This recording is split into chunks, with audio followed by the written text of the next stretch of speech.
봄은 그 해에도 어김없이 왔다. 그러나 공장 마당에선 계절이 잘 보이지 않았다. 회색 벽과 쇠냄새, 프레스 소리, 기름 얼룩이 하루를 색칠했고 해가 길어진다 한들 타임카드는 같은 시각에 찍혔다. 김 씨는 찌든 기름이 밴 장갑을 벗어 손바닥에 굳은 살을 만졌다. 한켠에서 라디오가 군인가요를 뿜어냈다. 누군가 볼륨을 줄였고 또 다른 누군가가 다시 올렸다. 퇴근길 버스 정류장엔 비냄새가 먼저 내렸다. 봄비는 가늘고 끈질겼다. 트렌치코트 하나 없는 계절의 초보들에게 우산은 사치품에 가까웠다.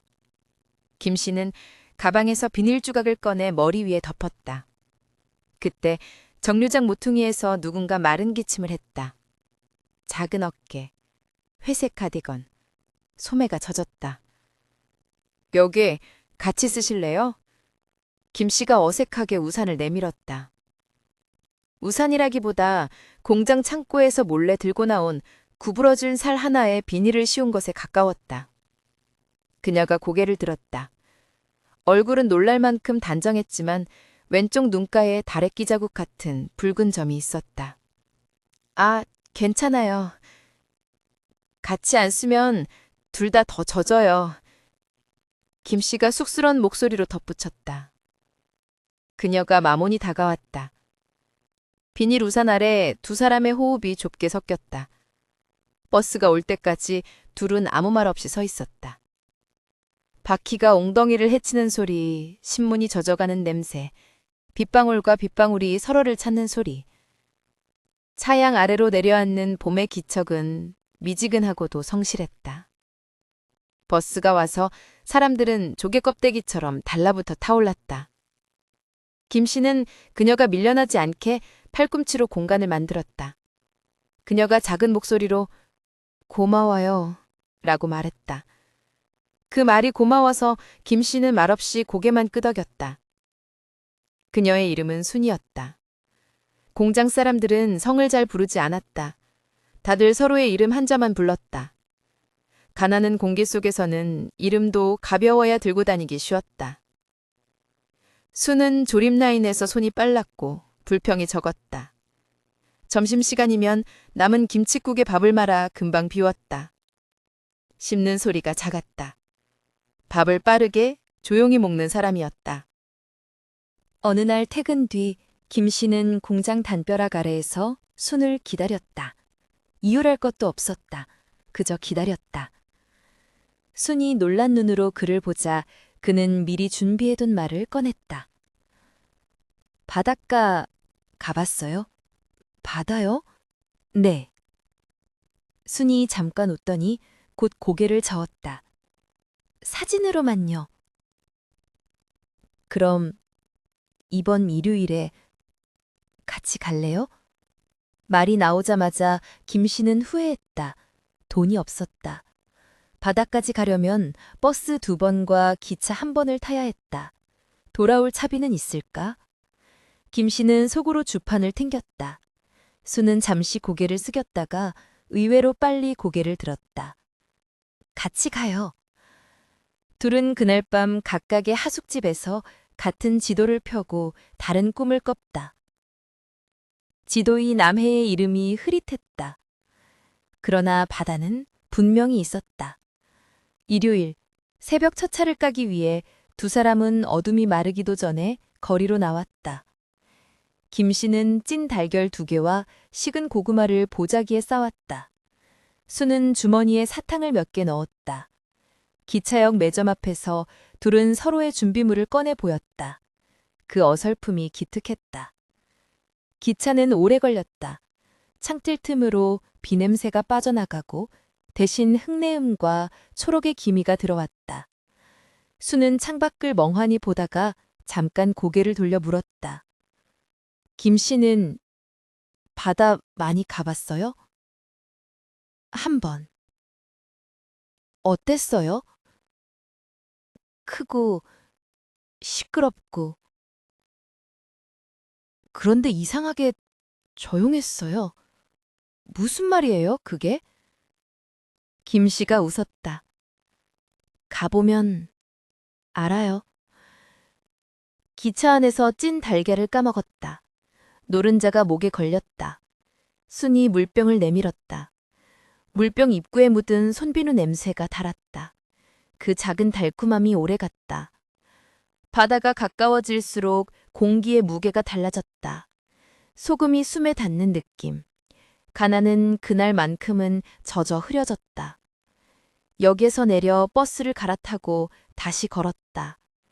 길가의 풀들은 아직 키가 짧았고 바닷바람을 모르는 표정이었다가 어느 순간 일제히 고개를 숙였다. 바다가 눈앞에 펼쳐졌기 때문이었다. 저기, 순이 말했다. 물빛은 회색과 푸른색 사이에서 망설였고 파도는 누군가의 편지처럼 겹겹이 밀려왔다가 부서졌다. 김씨는 발을 멈췄다. 그와 그녀 사이로 바다 냄새가 지나갔다. 혀끝이 짭짤해졌다. 둘은 방파제 끝까지 걸었다. 발밑으로 물고기 그림자가 빠르게 지나갔다. 수는 가만히 바다를 보다가 입술을 달싹였다. 저거 어디서 와서 어디로 가는 걸까요? 바다요? 아니면 우리요? 순이 웃었다. 둘 다. 오는 데서 와서 가야 할 데로 가겠죠? 그렇게 쉬운가요? 안 쉬워도 그런 척은 할 수 있죠. 그 말에 순이 고개를 끄덕였다. 그럼 그런 척 해봐요. 오늘 하루만. 점심은 컵라면이었다. 방파제 아래 앉아 종이컵에 뜨거운 물을 붓고 나무 젓가락으로 면을 들추다 소금기 많은 바람에 김이 금세 흩어졌다. 둘은 그 흩어짐을 부러워했다. 부서지는 것과 흩어지는 것이 그날만큼은 아름다워 보였다. 김씨는 조심스럽게 말했다. 나 언젠가 바닷가에 작은 집을 짓고 싶어요. 바다 지키는 일 같은 걸 하면서. 등대지기요? 등대지기. 그럼 나는 등대지기 안 해. 순이 스스로도 놀란 듯했다. 아내라는 단어가 바람보다 먼저 나왔다. 잠깐 어색한 침묵이 흘렀다. 파도가 그 틈을 메웠다. 김씨가 고개를 들었다. 등대엔 사람이 꼭 필요할까요? 필요하죠. 불을 켜고 끄는 손이. 요즘은 다 자동이라던데? 그래도 기다려주는 사람이 필요해요.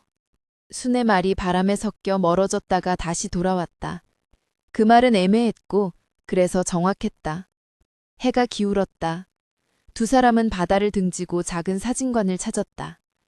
간판에 페인트가 벗겨져 있었다. 흑백 카메라.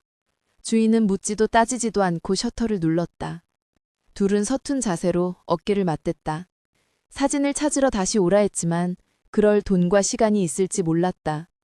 대신 주인은 장난처럼 즉석에서 한 장을 더 뽑아주었다. 흐릿했고 흔들렸다. 그러나 그 흔들림 속에 두 사람의 처음이 들어 있었다. 돌아오는 길, 수는 버스 창문에 이마를 기대고 졸았다. 눈꺼풀이 얇게 떨렸다. 김씨는 조심스럽게 코트를 벗어 그녀의 어깨에 걸쳤다. 어두워지는 농촌의 풍경 사이로 드문 불빛이 박혀 있었다. 누군가의 저녁, 누군가의 다림질, 누군가의 잠. 그 불빛들은 모두 등대처럼 보였다. 아직 세워지지 않은 꿈을 향해 어둠을 잘라주는. 버스가 큰 웅덩이를 지나며 흔들렸다. 순이 눈을 떴다. 도착했어요? 거의요. 오늘 좋았어요. 나도요. 잠시 침묵. 근데 우리 같은 사람도 계속 좋아해도 될까요? 김씨가 고개를 돌렸다. 우리가요? 네. 그는 느리게 대답했다. 우리가 좋아하는 걸 그만두면 누가 대신할까요? 순이 웃었고 그 웃음은 피곤을 조금 덜어냈다. 그 뒤로도 바다는 그들의 삶에 틈틈이 스며들었다. 월급날 뒤, 혹은 싸움 뒤, 혹은 아무 일 없던 평범한 일요일 뒤. 바다에 가는 건 멀었고 대신 동네 냇가나 강둑에 앉아 컵라면을 나눠 먹었다. 모래 대신 자갈, 파도 대신 바람, 소금 대신 먼지. 그래도 둘은 그걸 바다라고 불렀다. 삶이 허락한 이름 중에서 가장 푸른 이름이었다. 김 씨는 택시 운전 자리를 얻었다. 밤이 길어졌고 낮이 짧아졌다. 수는 반찬 가게를 시작했다. 새벽 어묵탕 국물이 끓을 때 김씨는 퇴근에 돌아왔다. 서로의 시간대가 비껴갔지만 부엌의 불 앞에서 잠깐 겹쳤다. 그 불 앞에서 둘은 가끔 동시에 하품을 했고 동시에 웃었다. 다투는 날도 있었다. 돈 때문일 때가 많았다. 그러나 다툼의 끝에는 늘 같은 말이 있었다. 우리 바다처럼 살자. 넓게, 깊게. 그 말은 구호가 아니라 생활의 방향표였다. 퇴근이 늦어도 국이 짜도 노을이 없던 하루에도 그 말은 방향을 잃지 않았다. 어느 여름밤 전기가 나가 촛불을 켰다. 순이 촛불을 손바닥으로 가리며 말했다. 당신 나랑 약속 하나 해요. 언젠가 우리 둘이만 아무한테도 말하지 말고 몰래 바다에 가요. 딱 하루라도. 김씨는 대답 대신 촛농이 떨어지지 않게 심지를 조금 잘랐다. 왜 말이 없어요? 말하면 꼭 지켜야 하니까. 그럼 더 해야지. 그 밤의 약속은 어둠 속에서 천천히 굳었다. 마치 촛농처럼. 손가락으로 만지면 따뜻했지만 쉽게 부서지지 않았다. 세월은 그 약속을 잊지 않았다. 가난은 천천히 모양을 바꾸었고 사랑은 빠르게 익숙해졌다. 익숙함은 낡음과 닮았고 낡음은 견고함과 닮았다. 둘은 그 닮음을 믿었다. 서로의 주름을 새 이름으로 불렀고 서로의 실수를 내일의 농담으로 미뤄두었다. 그리고 아주 먼 훗날 겨울의 길목에서 의사와 마주 앉은 그날 수는 오래전 약속을 꺼내들었다. 요양은 나중에, 지금은 바다로. 봄은 그렇게 겨울의 결심으로 이어졌다. 처음의 바다와 마지막의 바다가 한 줄로 묶이는 소리가 들렸다. 그 줄은 허약했지만 두 사람의 손이 닿는 동안은 좀처럼 끊어지지 않았다. 이제 그 줄을 따라 다시 길이 열릴 것이다. 바다 쪽으로, 약속 쪽으로, 서로의 이름이 가장 선명해지는 쪽으로. 좋아요, 구독 눌러주시면 영상 만드는데 큰 도움이 됩니다. 감사합니다.